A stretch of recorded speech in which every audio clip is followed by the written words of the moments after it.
Hello? Anybody around to say hello to me? Hello. Hello. Morning, Dr. Reman. Good morning. Good morning.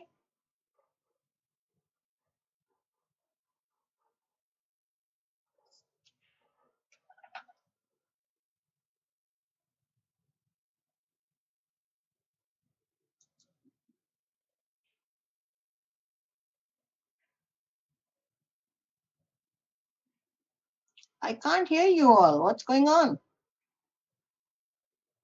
Let's do unmute everybody. You hear us now? Hello.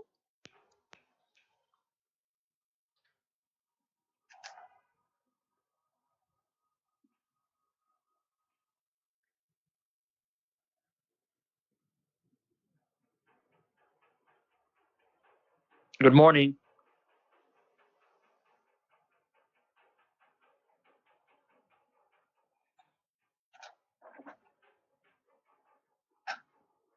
Good morning. Good morning. I can hear you all now. That's good. Okay, so let's begin. Here is the homework that will be for next week. It was supposed to be for Tuesday, but since we are starting and I posted it on a Thursday, I'm going to give you a whole week. And this homework number 3 will be due March 4th. This is already posted on the beach board, and I already sent you an email about it too. So this is dealing with whatever we have discussed in terms of the regulation and using which enzyme. And later on, we are going to talk a lot about the substrate level phosphorylation as well as the adenylate energy charge and all. So these are questions based on today's lecture, and maybe some of it will be delivered on Tuesday. So definitely this homework due on March 4th. So I'm changing some of the dates for us because we did the exam a day late, so everything will be pushed back. So please watch out for the new dates all the time, okay? And Professor, would that include the next exam we're going to be taking? hopefully, yes. Okay, thank you. So I'm going to post a lot of things a little early so that you are aware and you can start preparing for that. So here is the on March 11th, which will be a Thursday again. Your presentations will be on these 2 papers, and I've corrected the one that had confused and that had made all the confusion last time also. The original paper, which was the sheet where I had given you group numbers and your assignments. So now I have corrected all of it. So the red group will be presenting, Anne and Alessandra will be preparing the greenhouse gas paper, whilst Juan and Sandra will be presenting the nitrogen fixation, symbiotic nitrogen fixation. So we'll be dealing with these topics very soon, and we're already posting the date as Thursday, March 11th. So we are pushing everything now from Tuesdays to Thursdays, okay? Until the mid-semester when we go for a break. After that, we will change everything. We might come back to our original, but I'll keep posting what is the right one for us. And if you look at it, did I have that sheet here? No. Okay, so let's begin with what we have to do today. This is a chapter on electron transport. You probably have heard it quite a few times, but we will just recap it and add some more fine touches to what bacteria would have in terms of electron transport chain and all, and what does this energy production really mean to it. So here we talk about, of course, there are different forms of energy that are available to support life, which could be light energy or it could be chemical energy, right? So any of these could be, give me a minute. These energy, the energy that is available in light or chemical form is interchangeable. So if the microbe is capable of photosynthesis and phototrophy, it will be using the light energy, and then will produce an organic compound from it, which will be, of course, now chemical energy. When fermentation occurs, the microbe uses organic compound, and they will produce chemical energy from that. During respiration, organic compounds are used. Again, chemical energy is produced. Chemolithotrophy, which some microbes are capable of, they will use inorganic compounds and then they will convert it into chemical energy. So you can see that chemical energy is what is needed for most functioning. Even the light can be converted. The phototrophic microbes will convert the light into chemical energy for their usage. So the question we will ask is, what is energy used for in a cell? And what is the free energy change, as we will call it? What are the conditions that affect it? What are endergonic, exergonic reactions? What is oxidation reduction? And how to determine the amount of energy generated from oxidation reduction reaction. So these are some of the questions that we will review for you, because you probably have learned all of this before. So let's look at it as such a biological energy transduction process. If you look at it, the light energy will supply energy for the light reactions during photosynthesis, and it will, during the dark reactions, it will convert it into organic compounds. So light energy being converted to biological energy, and carbon dioxide being converted to organic compounds. So organic compounds are a source of chemical energy. During fermentation, energy consuming reactions will occur, and your fermentation will produce fermentation products, but during that time some biological energy will be created from chemical energy. And of course, from the fermentation products, again, respiration and other inorganic donors will be contributing to produce during respiration some biological energy. So you can see this process of energy, biological energy, being converted into chemical, and chemical converted into biological energy. So this energy cycle, if you look at it, if you have on one side your main processes that will produce ATP, like your aerobic respiration, anaerobic respiration, fermentation, phototrophy, chemolithotrophy, all of them are capable of producing your energy currency, as we call ATP, will be produced from ADP. And this ATP will be used up during chemical work, transport work, mechanical work. Bacteria have to do quite a bit of work in terms of changing the chemical compounds to do chemical work, transport of material across the membrane, and mechanical work. If they have flagella, then they are moving.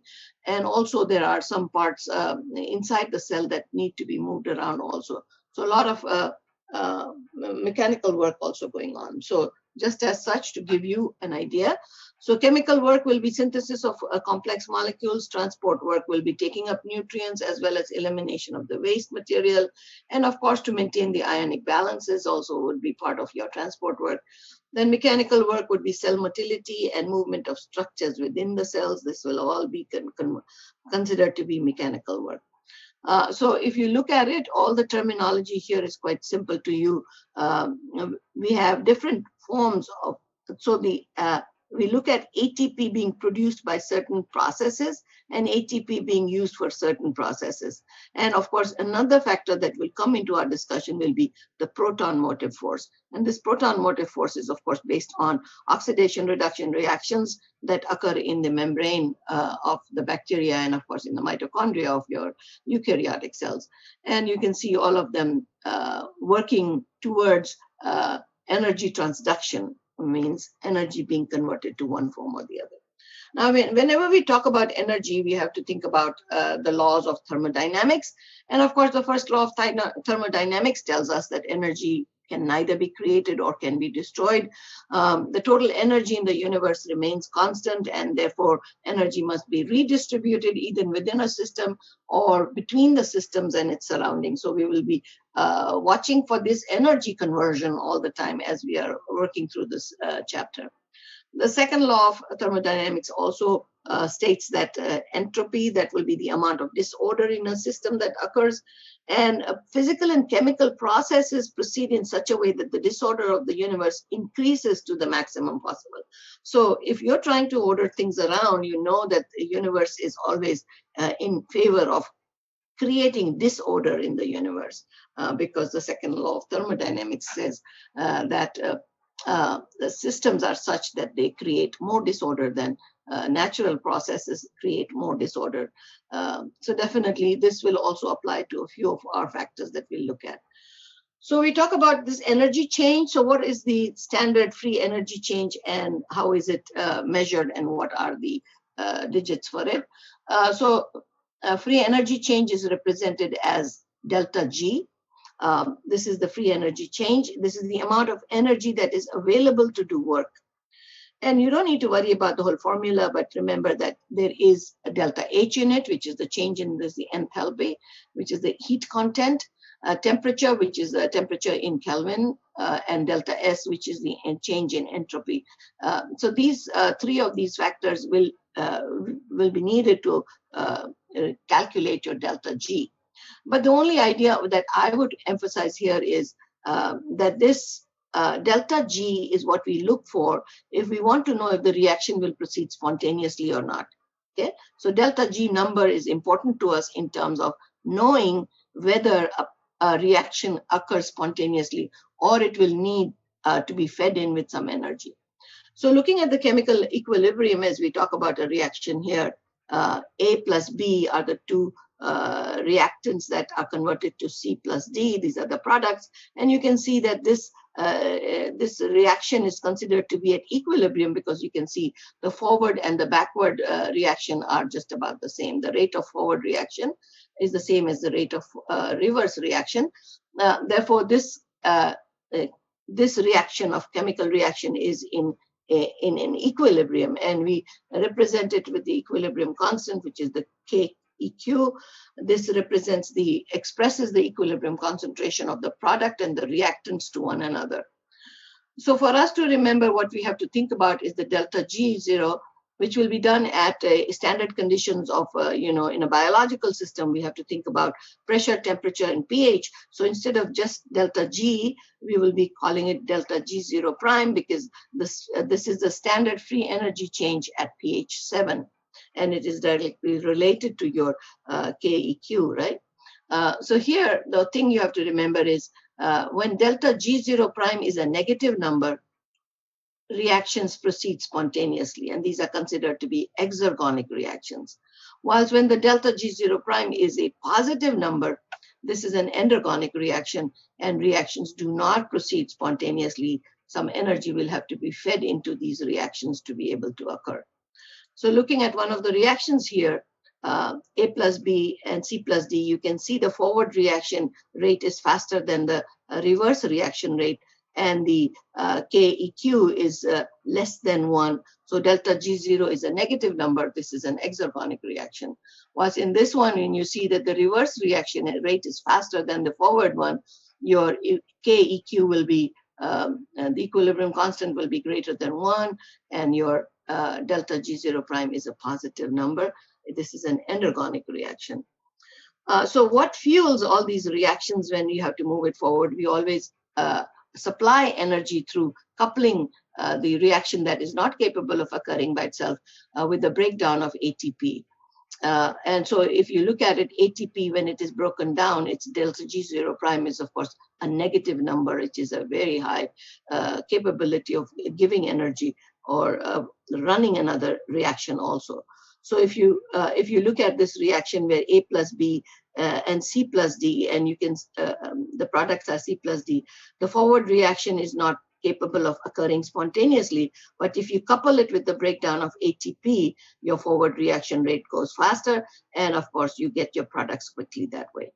So this is an endergonic reaction alone, and here is the endergonic reaction that has been coupled with the ATP breakdown. You're familiar with all these ideas. Not only ATP can be the driver of these endergonic reactions, GTP, CTP, and UTP are other three triphosphates that also can supply energy to these reactions. Now, as such, we also think about phosphate transfer potential. So if you look at it, ATP is considered to have a high phosphate transfer potential. It can give its phosphate to other molecules, thereby giving it energy also. So ATP, we consider it to be a high phosphate transfer, but has a high transfer potential. So if you look at it, if ATP in this chart, if ATP is hydrolyzed to ADP, your delta G is a negative 30.5. And that is the same as a positive number for a phosphate transfer potential. So it's phosphate transfer potential is a positive number from the delta G0. Now, if your ATP is hydrolyzed all the way to AMP, then its delta G0 is negative 45.6. So, of course, the phosphate potential is also greater here. So we have always thought as these two as the energy giving molecules, but then there are two more that will come that we've already discussed.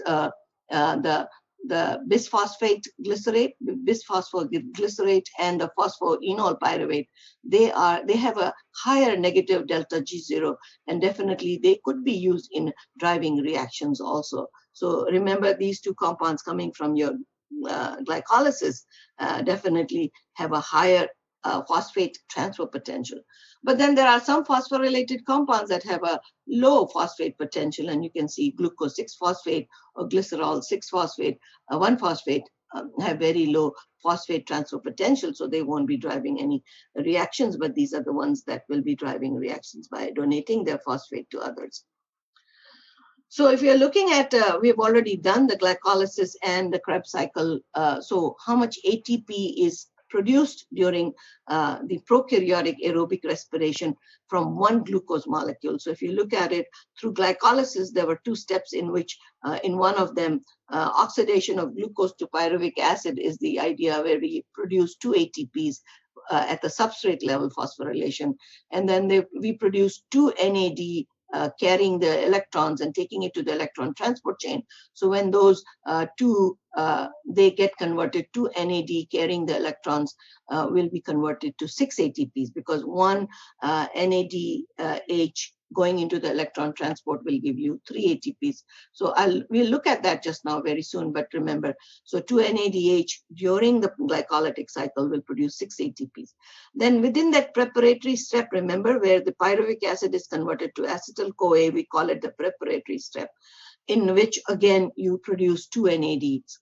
And that again will be converted to 6 ATPs during your electron transport chain. During the Krebs cycle, or the TCA cycle as we call it, oxidation of succinyl-CoA to succinic acid produces 2 GTPs, which is equivalent to an ATP each again. And this is again a substrate level phosphorylation.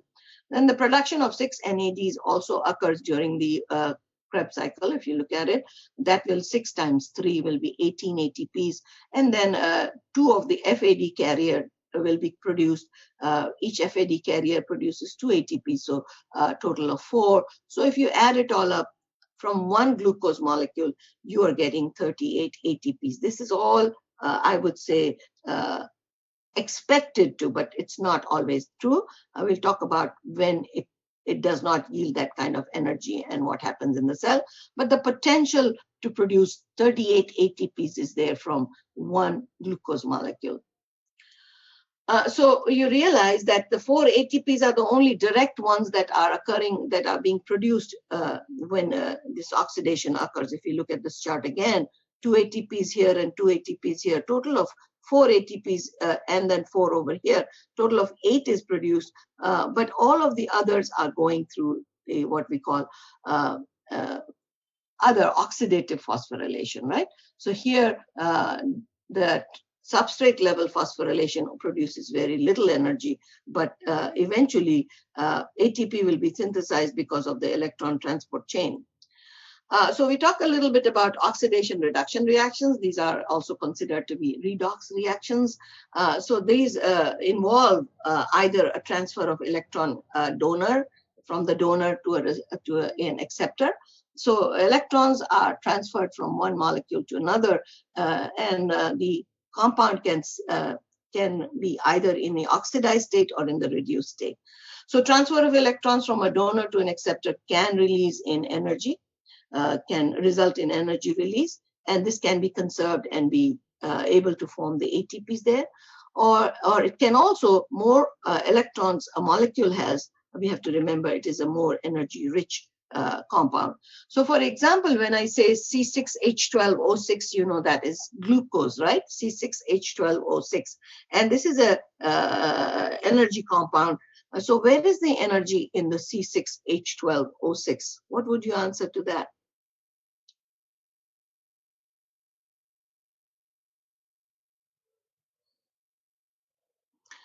since glucose is rich in electrons, hydrogen electrons are the ones that are going to be taken away from there.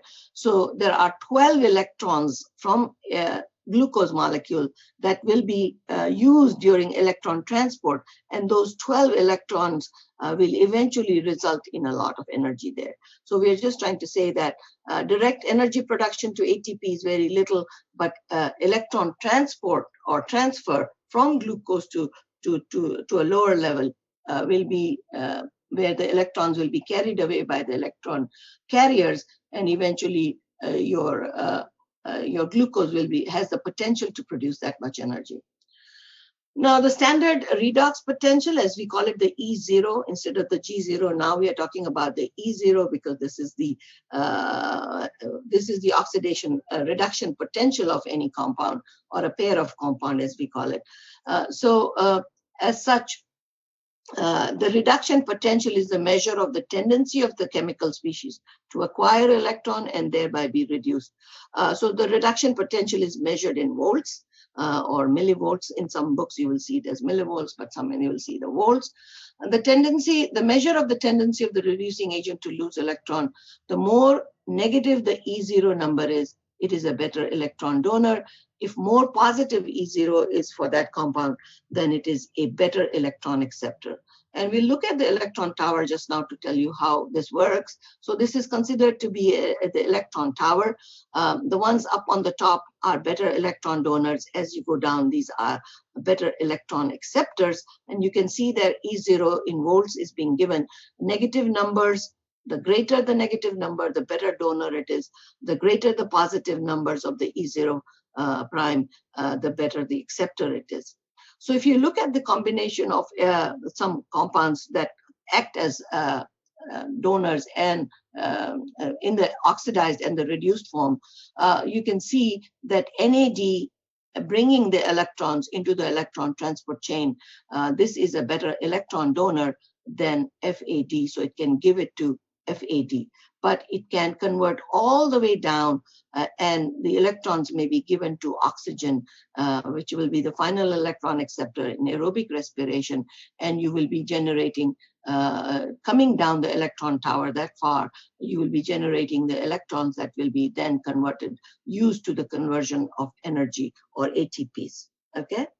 And now you know that the electron carriers, they are in this ladder also. So we'll come back to looking at this electron tower all the time, because NAD is up in a position than FAD, and then it's up in position to nitrates and nitrites. We'll be looking at that very soon, because anaerobic respiration uses nitrate or nitrite as their final electron acceptor, whilst oxygen being converted to water has the most positive. So this is the most potential electron acceptor, whilst others that we will look at in different bacteria, iron or nitrate or nitrite or so on, will be important to us to say how much energy will be generated if the electron donors bringing in the electrons in the electron transport chain are NAD, and they go and finally donate it to nitrate, the amount of energy produced will be less. So anaerobic respiration will always produce less energy, versus your aerobic respiration, where oxygen is the final electron acceptor, will produce more energy for the system. So here we look at some electron carriers. Electron carriers, hydrogen and electron carriers. Besides the quinones, all others are multi-protein enzyme complexes. So when we are looking at electron carriers, there are nothing but large enzyme complexes, okay? And there's lots of different proteins that are stuck together in those electron carriers. So most of them will be protein, but quinones are the only one that will be a lipid, okay? Now, in these multi-enzyme complexes, there will be a lot of prosthetic groups, which are non-protein prosthetic groups that will be capable of carrying the electron. So the electron is not carried in the protein part of it. Always the non-protein prosthetic group of it will be carrying the electrons. So if you look at flavoproteins, which we abbreviated as FP, This is an hydrogen as well as an electron carrier. And the non-protein prosthetic group in it is flavin. So flavin is the one that will be carrying the electron, and the protein will be called flavoprotein. We come to the iron sulfur proteins. Of course, they will have iron and sulfur, and iron and sulfide will be the carrier for the electrons. This is a electron carrier only. It does not carry the hydrogen proton with it. Whilst your cytochrome C are also electron carriers, and they have heme in them, the heme molecule, which has iron in it, which will be carrying the electron. The only different one is your quinone. A quinone is a hydrogen and electron carrier also. It takes the hydrogen protons and the electrons also. These are lipids. So within the lipid, the electron will be carried. So these will be very mobile or be able to move in the lipid membrane. When this is the bilayer membrane, the quinones are the mobile electron carriers within the lipids, while the others are proteins. So they are stuck as big chunks of proteins across the membrane, where the electrons will be transported or given to it, and then they will give it to the next one or so. So remember, most of these protein, with the non-protein prosthetic groups, of course, they have those, and they will be stuck in the membrane, whilst the quinones will be able to move around in the membrane itself. Okay. So each has a different electrode potential. So electron transport to the higher potential usually will be the rule. So if we look at our some of the electron carriers that we did not describe are NAD and NADP. You're familiar with this? NAD is, of course, nicotinamide adenine dinucleotide. Here is your nicotinamide, where the hydrogen, this hydrogen tells you this is where the electron will be carried. And of course, this is a dinucleotide because there's a sugar phosphate, and one nitrogenous base. So we call it a dinucleotide. NADP is a little different because it has a phosphate on this sugar here, and this becomes a different carrier. Both these NAD and NADP are capable of being in an oxidized or a reduced state. So when they're in the oxidized state, they will be able to accept the electron from the reduced substrate, like wherever it's coming from, and glucose or so on. And then in the next step, they will donate the electron to somebody else, and eventually become oxidized. The substrate becomes oxidized, which was reduced. And this is now the carrier that is carrying the electron and the proton here. The other electron carrier is a flavoprotein, which is FAD, and there's another one which is FMN, which is the Flavin Mononucleotide. Both of them, the Flavin adenine dinucleotide bears 2 electrons and 2 protons on the complex ring, so it is capable of carrying 2 electrons and 2 protons on this ring, the same. And the FMN, of course, is a riboflavin phosphate, and the flavin molecule carries the electron. So this is being shown in this one, right? Moving on to your quinones. The quinones are lipid electron carriers, and they're highly mobile in the lipid phase in the membrane. This quinone can be called ubiquinone, which is usually we find in some of the bacteria also, or menaquinones. And even you will come across another quinone, which will be called plastic quinone. So please remember all the 3 quinones as we go on talking about the electron transport chain versus some of the others. The plastic quinone will come much later. Okay. So these quinones can also exist in an oxidized ubiquinone or reduced form. So oxidized versus reduced form. And here is the menaquinone, which is in the oxidized, and now it's in the reduced state. So definitely all electron carriers have to be able to exist in oxidized and reduced forms also. So coenzyme Q, CoQ, is also called ubiquinone. So when we talk about ubiquinone, it is actually coenzyme Q, okay? So the iron sulfur proteins are also capable of carrying electrons. And this iron sulfur, they are not related to heme. These are not a part of the heme molecule. And they're usually, this iron sulfur proteins are usually acid labile sulfur. They have an acid labile sulfur. That means they release hydrogen sulfide when pH goes down to an acidic pH of about 1. So definitely we call them acid labile sulfur, but that has nothing to do with the electron transport possibility, but just that when you have this electron transport chain at a very low pH, hydrogen sulfide will be released from it, and it will no longer be a electron carrier for the cell.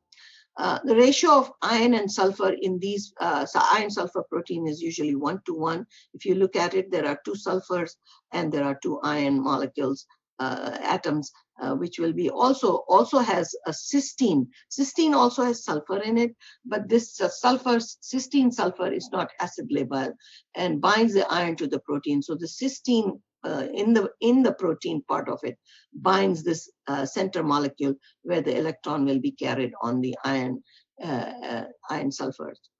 So these are iron sulfur proteins, and an example of an iron sulfur protein is ferredoxin.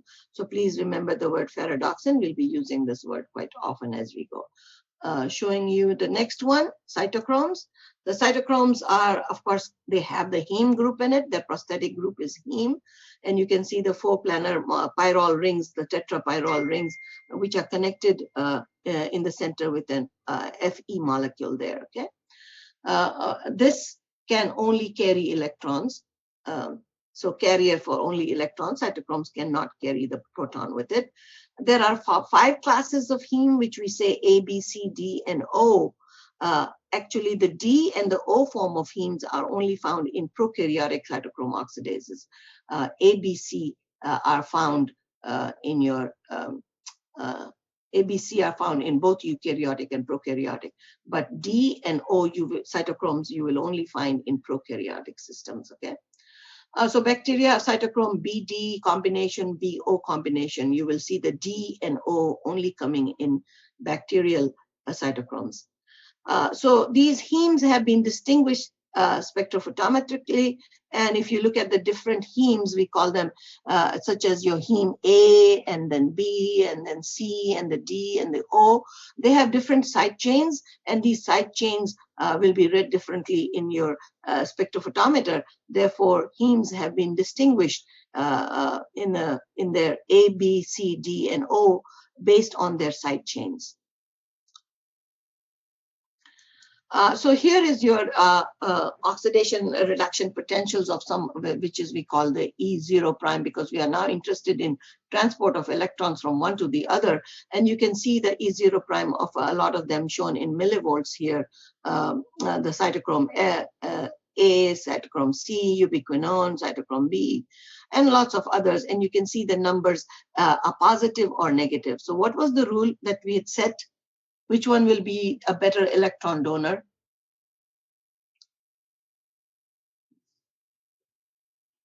More negative.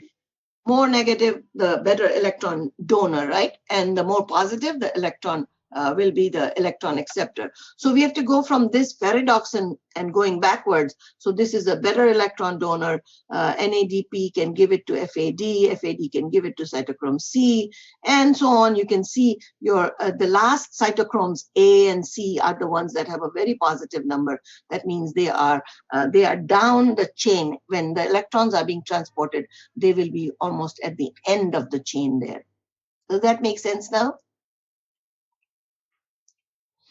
And here are some of the combinations that we will talk about as we go along. So this is for your reference only to see that the more negative combination set is there, this will be a better electron combination, donor acceptor together. And of course, your water, oxygen and water having the highest number is the best electron acceptor in this whole system of chain. There are some artificial electron donors also that are used in various different studies that you may come across, but just to know that we will not be referring to any of these, but there are some artificial electron carriers which can be incorporated, and you can study the electron transport chain using those. Here's another list of standard electrode potential the same way. This is given in millivolts here, and you can see all of them coming up to the same number, plus oxygen having +8. So from different sources, we get the whole list of where each one of these will be positioned in your electron transport chain. Knowing this or referring to it will give you the idea why is B placed before D and C is placed before A, the cytochromes, right? So knowing these numbers is going to be, as a reference chart, this is a good one. Okay, so now we are ready to create an electron transport chain. So this electron transport chain is a series of electron carriers that operate in a very specific fashion, starting from NAD bringing in the electrons from your cytoplasm where the glycolysis TCA cycle is occurring. All these carriers are bringing in electron to the membrane where the chain will start with either with NAD bringing the electrons or FAD will be bringing it, and then eventually the electrons will be given to the final terminal electron acceptor, as we will call it. The flow is always, the carriers are always placed with more E0 negative towards a more positive E0. That's what we've established. As the electrons are transferred, energy is released. That is the idea, that during this transfer of electrons, energy will be released. In the eukaryotes, this electron transport chain is within the inner mitochondrial membrane. So you remember mitochondria in your eukaryotic cells are organelles which are double membraned, and the inner membrane is supposed to be where the electron transport is located. Okay, so looking at it, you will have a flow of electrons where NAD will be bringing in the electrons or FAD will be bringing in the electrons and will be giving it to FMN, coenzyme Q, cytochrome B, cytochrome C1, C, A, and the terminal one in all aerobic respiration will be cytochrome A3. Cytochrome A3 will be able to donate the electron to oxygen and eventually form water from it. And you can see all these electron carriers can be in the reduced or oxidized form. So the reactions in pink are supposed to be reduction reaction, and the yellow ones are the oxidation reactions. And you can see the energy, the flow of electrons is this way, whilst the energy is higher at this point, and it gets lowest when it comes down here.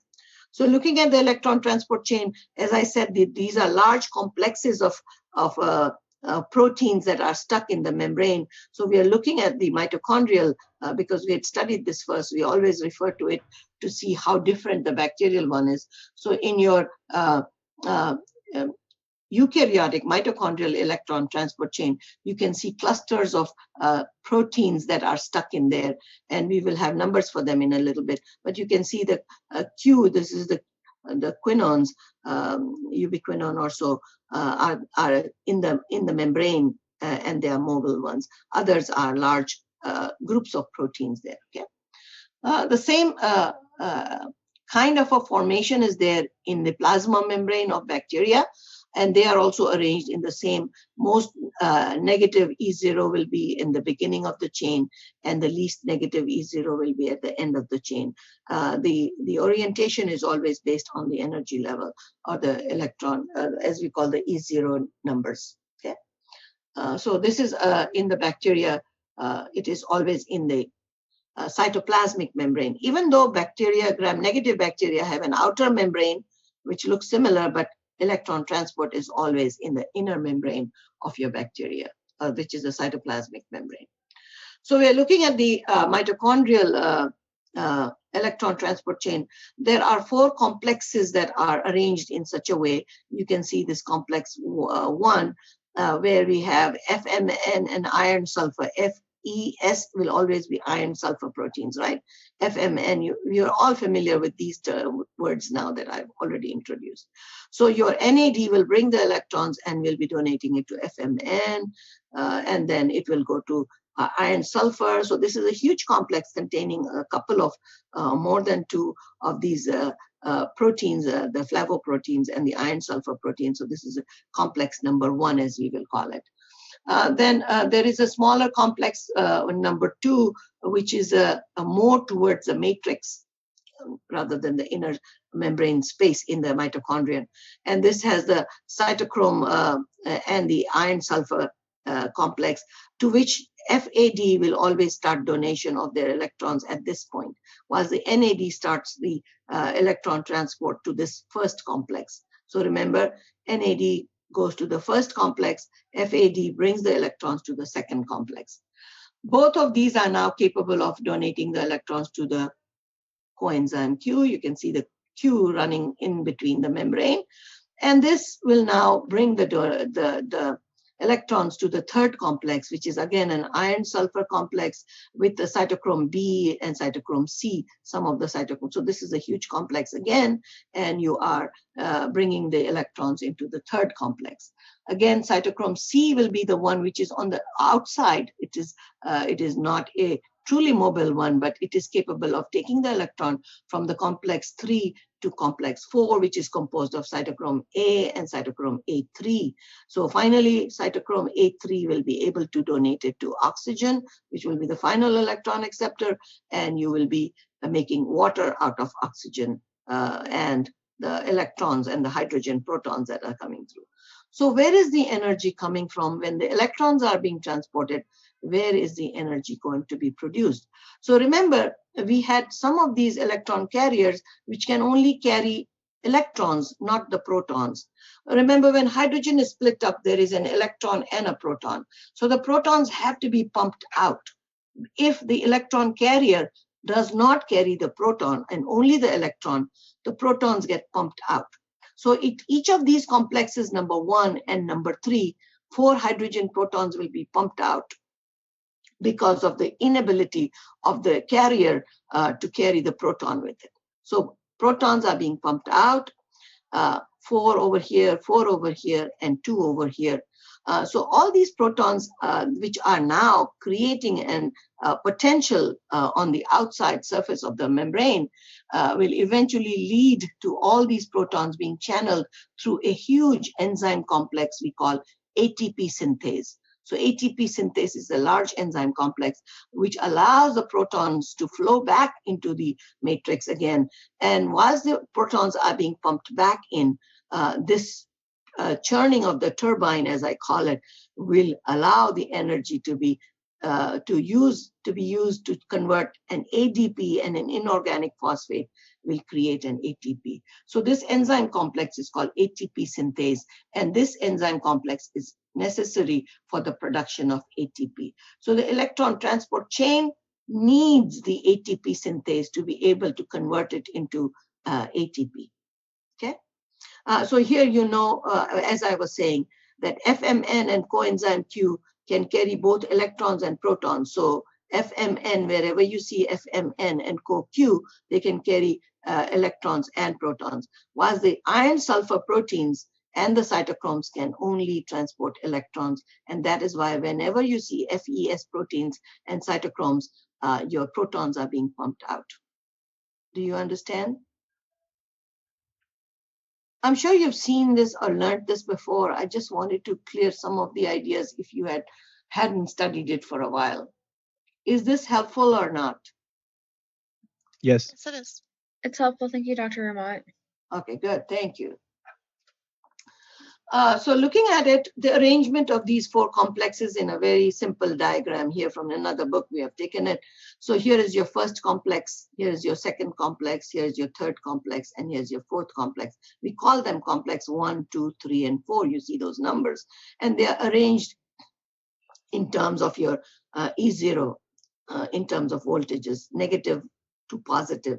And here is your oxygen, which is the most positive one. So you can see that coenzyme Q is running in between these big, large complexes of protein. Now, there is another thing that you will look in bacteria. In some of them, succinate will also be able to donate electrons. And there will be others also, as we will come across methanol and all, and they will also eventually be able to donate electrons and run the electron transport chain that way, okay? So this is your mitochondrial electron transport chain, okay? They are connected, the 4 complexes are connected through coenzyme Q and cytochrome C. Those are the 2 connecting intermediates in there. Another version of it, if you want to have this easy version, NAD, E0 prime is given to the flavoprotein, to the iron-sulfur protein, to the ubiquinone, to the third, so first complex, second complex, third complex, and the fourth complex. Much easier to look at, and maybe used in the exam for you, this diagram. Okay, now the problem, there is a problem here in this, that coenzyme Q accepts 2 electrons and 2 protons from complex 2, but delivers only 2 electrons to complex 3. Okay, so cytochrome C and iron sulfide of complex 3 can, since this complex 3 can accept only 1 electron at a time, where does the other electron go? So it will, and it does not even accept the proton anyway. So this complex 3 is creating the problem for complex 2 to deliver its 2 electrons. So what happens is this complication where only it's accepting 1 electron rather than 2, there will be a Q cycle going on. A sequential oxidation of 2 reduced coenzyme Q will occur. So Q cycling is actually recycling of the coenzyme Q because this complex 3 is only accepting 1 electron at a time. So co-Q will be needed to eventually deliver 1 at a time, and your complex will take both. So just to understand that the Q cycle is a way where from one complex to the other, the acceptance, instead of 1, there's 1 electron that's being accepted. Therefore, coenzyme Q will be recycling to do this job of eventually donating both the electrons to the complex number 3. Okay, so Q cycle is being shown in here in very simple terms. Now, the most accepted hypothesis to explain oxidative phosphorylation, we call it oxidative phosphorylation because ATP will be produced only in the presence of oxygen, right? So electron transport chain is involved. Whenever we talk about oxidative phosphorylation, we have an electron transport chain involved, right? And of course, electron transport chain, you know how it is organized, right? We've talked about it. So the proton that are being expelled out during the electron transport will create a concentration gradient of protons and even a charge gradient.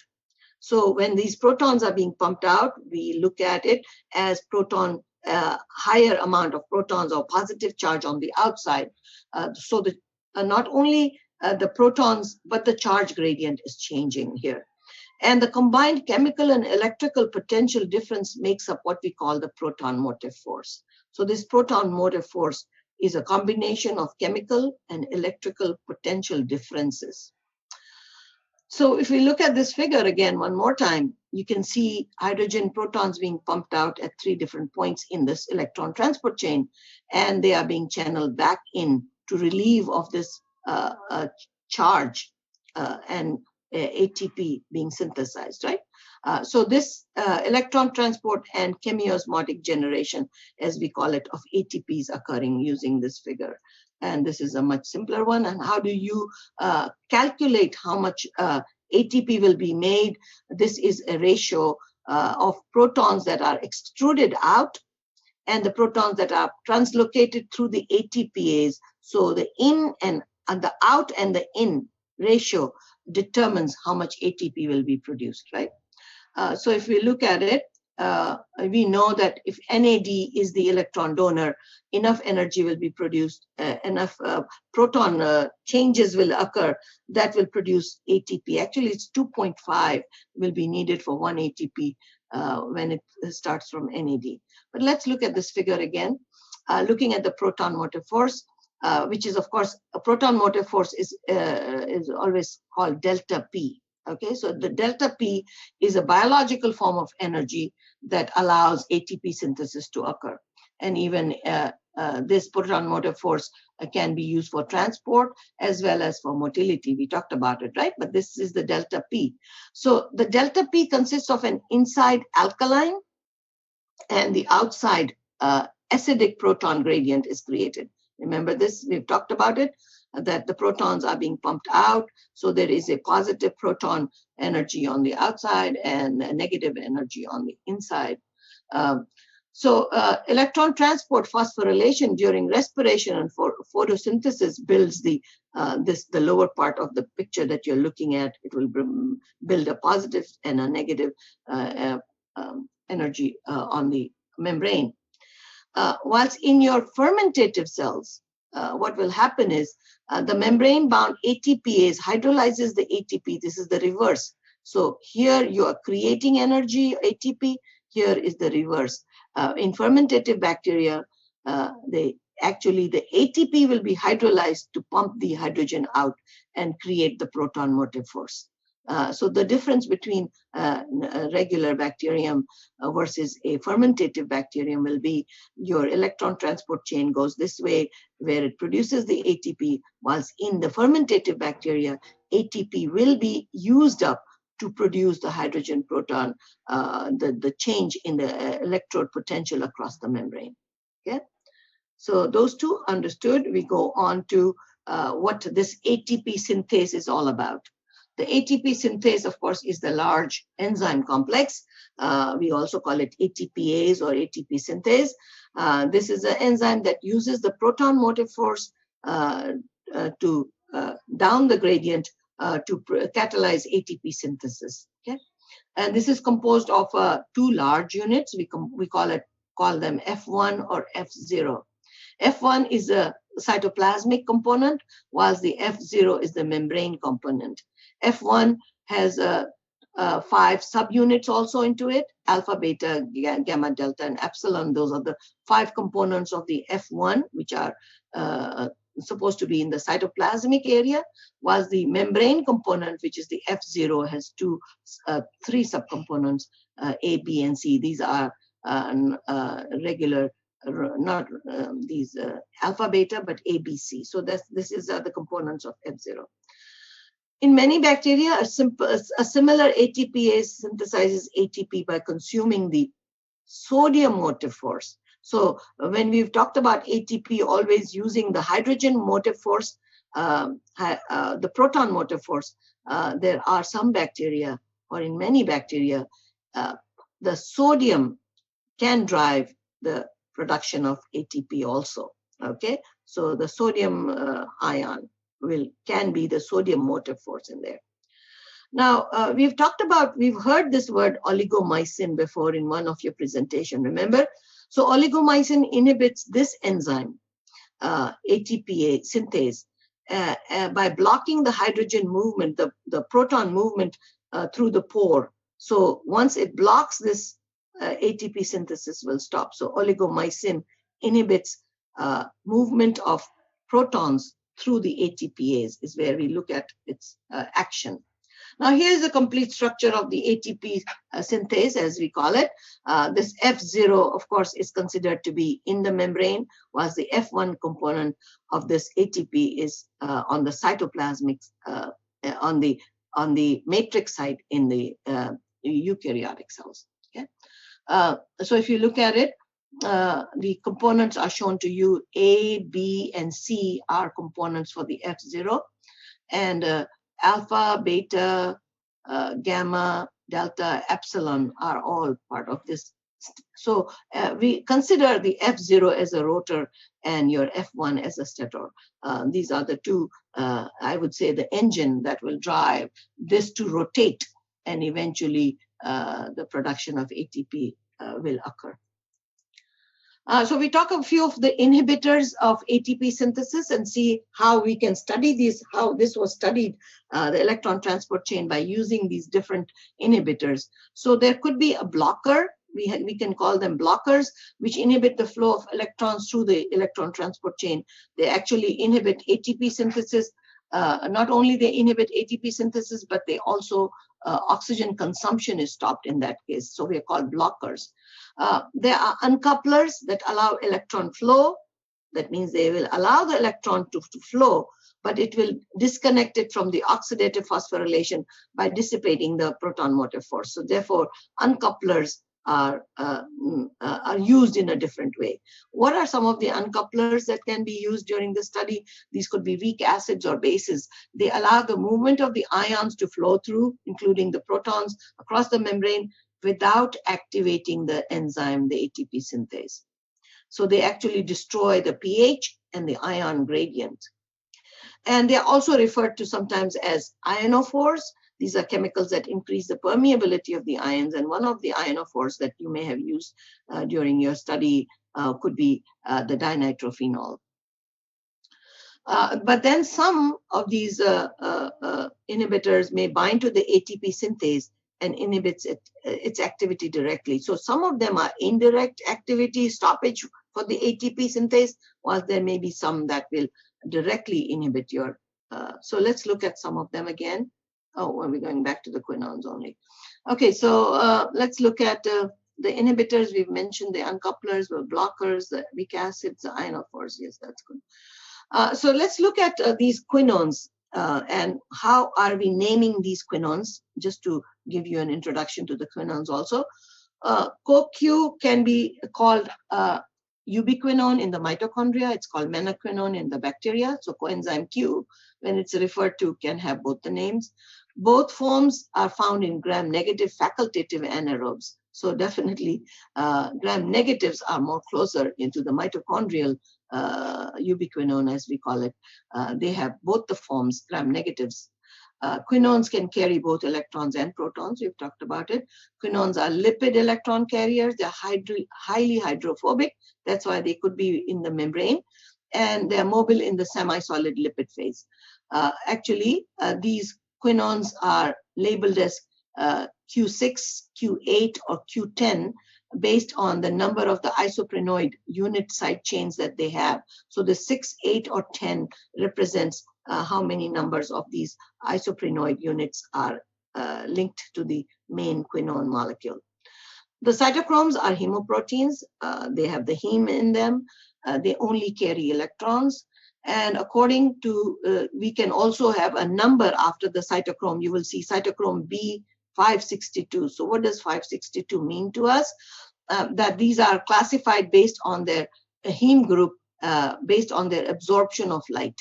So B52 would be capable of absorbing light at the 562 nanometers. Okay, so naming of these cytochromes as well as your quinones in a different way. Okay, so let's finally talk about your prokaryotic electron transport chain. We've been harping totally about the mitochondrial one. So what is different in, since we have already drawn the model, we will only talk about the differences now. So the prokaryotic electron transport chain is located in the plasma membrane. Some resemble your mitochondrial electron transport chain, but there are many differences. And if you want to look at the differences, if you go into your book, figure 5.19 gives you a whole list of very good comparison given there. So I'll let you look at it yourself. But the lowdown, the summary of it is there are different electron carriers involved. There may be a branched electron transport chain. The chain may be shorter and may have a lower PO ratio. This is an important factor for me to look at. This is PO ratio is the number of ATP generated per oxygen. So in your eukaryotes, the PO ratio using NAD as your electron carrier will produce 2.5. That means it's capable of producing 2.5 ATPs per NAD. Okay. So an FAD has a 1.5. Okay, so number of ATP generated, so 2.5 generated per oxygen, and 1.5 ATP generated per oxygen when you use the FAD. Whilst in your E. coli, if you're looking at it, the ratio is quite low. In E. coli, if you're using, there are two pathways in your bacteria one, which is sometimes called the BO pathway or the BD pathway. So in your BO pathway, cytochrome BO pathway, you will only generate 1.3 ATPs rather than the 2.5 or 1.5. And if you're using the other pathway, it's even lower. It's 0.67 ATPs. So definitely the amount of energy produced during this electron transport for bacteria is quite low. Okay, whilst your eukaryotes are better equipped to produce this energy. Now here is your bacterial electron transport chain shown. As I said, there are two pathways, the B and the O pathways. So if you're looking at it, during aerobic respiration, you use the enzyme dehydrogenases, and these dehydrogenases bringing in the electrons, giving it to quinone, and these are all aerobic respirations you're looking at as the final electron acceptors as oxygen here. This is the pathway where the B will give it to the C cytochrome, and then you have the normal AA3, which is the most efficient one, right? We have talked about it in your eukaryotic system, AA3, and this gives it to oxygen. This is the most efficient way. Whilst the O pathway, if it takes the O pathway and gives the electron from the O to the oxygen, then the energy produced, the ATP produced is much lower. Here is another alternate pathway in some bacteria where the C will give it to O, and again, your energy production will be quite low. So these are all aerobic respiration pathways, branched ones in some bacteria. Whilst in the bacteria are also capable of anaerobic respiration. So if they are doing the anaerobic respiration, again, a dehydrogenase, in anaerobic respiration, there will always be an electron transport chain involved, okay? Even though oxygen will not be the final electron acceptor, there will be an inorganic electron acceptor, or nitrates or sulfates will be the electron acceptor, yet there will be an electron transport chain. And this electron transport chain, anaerobic respiration, dehydrogenases bring the electrons to the quinones, to the reductase. This will be the nitrate reductase. We'll talk about it very soon. And then it will be eventually given either to an inorganic electron acceptor or something else. So this is anaerobic respiration, where the electron transport chain is very different from the aerobic respiration. This you have never seen in your eukaryotic cells. This is not present in eukaryotic systems, right? So here is a beautiful picture of your E. coli electron transport chain. Your NAD dehydrogenase is bringing the electrons. It goes to FAD to the iron sulfur protein. But then there are two. This is the branching that is being shown. That means if the bacteria are under stationary phase or in a low aeration, then the upper branch works for them. And this is the BO system or the BD system here. And this is the BO system here. And the lower branch will occur when the bacteria are growing in the log phase and there's high aeration and lots of oxygen around. Therefore, this arm will operate. This is what I meant by branched electron transport. So the E. coli is capable of either using this pathway for their ATP synthesis, or they will use this pathway depending on what the conditions are of the growth as well as aeration. Definitely decides which branch of the electron transport chain will be operating. Does that make sense here, the branching shown here? So here is some more adding more to this picture of branched pathways, your electron transport. So aerobic respiratory chain that occurs in E. coli that we just saw, ubiquinone giving it to the B562 to the cytochrome O. So this is the BO pathway. And then this is the B558 cytochrome giving it to the D, which is the BD pathway. And of course, as we said, these are different routes taken due to what the conditions are, right?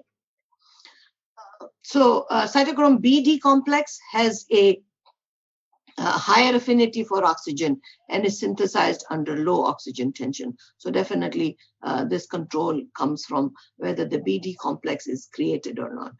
Here is your, when oxygen is absent, E. coli synthesizes any one of the several membrane-bound reductase complexes. Depending on the presence of the electron acceptors, depending on what electron acceptor is present, it will synthesize these nitrate reductase or fumarate reductase or DMSO reductase or TMA-NO reductase, and will be donating the electrons from the ubiquinone and menaquinone to these reductases, which will eventually give it to the final electron acceptors, which are varied in this anaerobic condition. So under anaerobic conditions, you can have different electron acceptors if they are present. And we will learn about the nitrate and fumarate very clearly very soon. Okay, so remember, anaerobic respiratory chains may be very divergent depending on what the final electron acceptor will be present at that time. And here is a kind of another bacterium that I really like to discuss a lot in this course. Besides E. coli, there is a bacterium that is called Paracoccus denitrificans. Now, Paracoccus denitrificans is also capable of aerobic and anaerobic respiration, but it is even more refined and has more divergence in terms of anaerobic respiration and aerobic respiration. So this bacterium, Paracoccus denitrificans, during its aerobic respiration, NAD bringing in the electrons, giving it to the iron sulfur and the flavoproteins, and some protons pumped out, coenzyme Q connecting this complex with the second one, where the cytochrome C, B, and iron sulfurs are there. Again, more pumping of protons out, and then cytochrome C connecting the second to the third. So remember, there are only 3 complexes in this Paracoccus we are looking at, right? Not 4 like it was in the mitochondrial one. Even in your other E. coli also, there is only 3. But here you see something else that's coming up, that methanol is also capable of connecting to this electron transport chain through cytochrome C.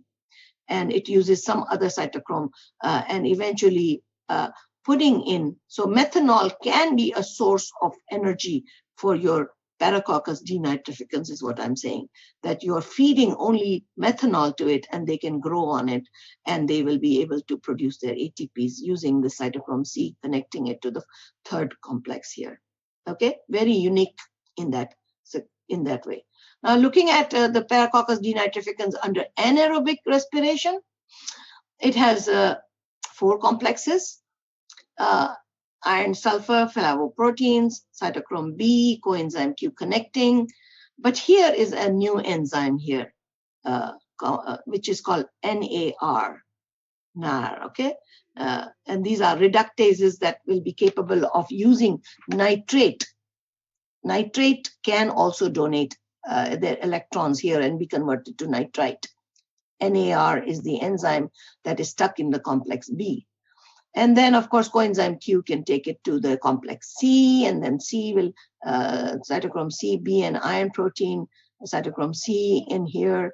Now, again, there are more enzymes complexes that are in Paracoccus, which we will discuss very soon. And the paper that will be read will be harping on this. So remember this figure for yourself. There's another NIR, this is another reductase, NOS, another reductase.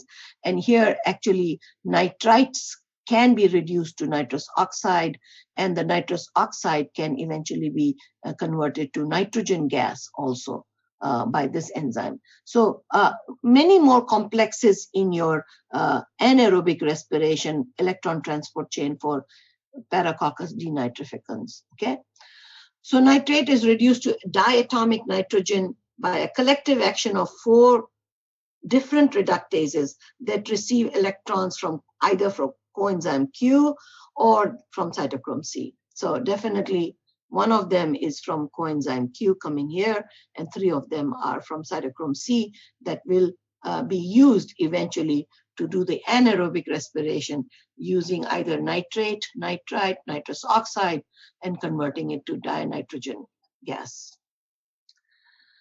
Here is a simpler version of it without the blobs and all, same idea. You can read it through yourself. Methanol during the aerobic respiration, whilst all the different reductases, nitrate reductase, nitrite reductase, nitric oxide reductase, nitrous oxide reductase, 4 of them here.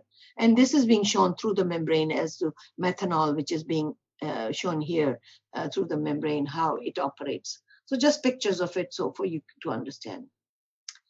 I think I have talked more than enough on electron transport, giving you a variety of ways that different microbes will operate emphasizing mainly on E. coli and Paracoccus denitrificans working under aerobic and anaerobic conditions, and how are these bacterial electron transport chains different from your very typical eukaryotic or mitochondrial electron transport chain. Any questions, any concerns?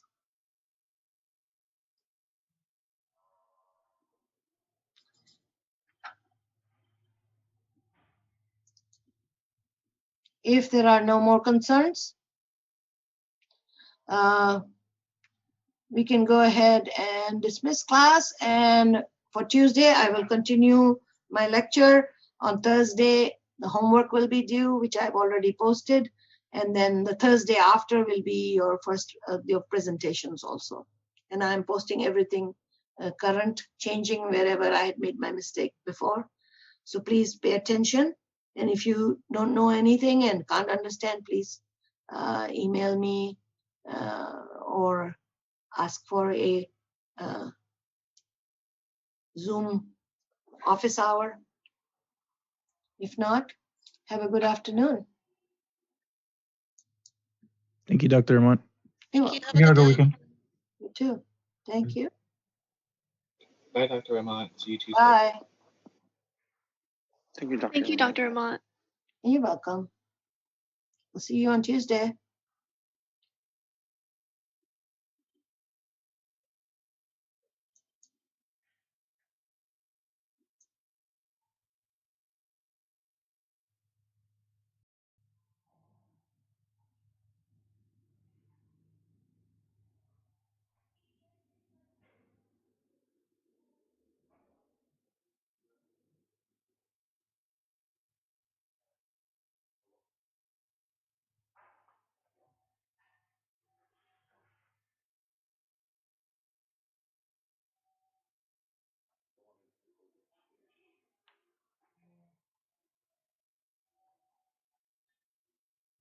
Hello? Hello?